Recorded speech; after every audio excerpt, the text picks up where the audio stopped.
ఈరోజు రాష్ట్రంలో ఉండే 5 కోట్ల ప్రజలను ఓటే నేను కోరుతున్నా. ఈ రోజు ఏదైతే మాకు ఓట్లు వేశారు ఇది ఒక హిస్టారికల్ విక్టరీ. చరిత్రలో నేను 45 సంవత్సరాలుగా చూశాను కానీ ఆంధ్రప్రదేశ్ రాష్ట్రం ఏర్పడిన తర్వాత భారతదేశ చరిత్రలో కూడా ఇంత పెద్ద విక్టరీ ఎప్పుడూ రాలేదు.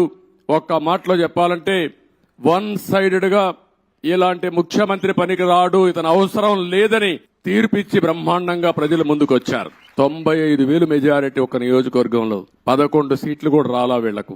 అంటే దీన్ని బట్టి అర్థమవుతుంది ప్రజలు ఎంత వ్యతిరేకంగా ఉన్నారో. దుష్ట పరిపాలన అనడానికి దీనికంటే వేరే తార్కాణం అవసరం లేదు. కానీ మమ్మల్ని గెలిపించారు. అంతటితోనే రాష్ట్రంలో ఉండే ప్రజల యొక్క బాధ్యత అయిపోలేదు. ఆ విషయం నేను గుర్తు చేయదలుచుకున్నాను. అనునిత్యం మీరు ఆలోచించాల్సిన అవసరం ఉంది.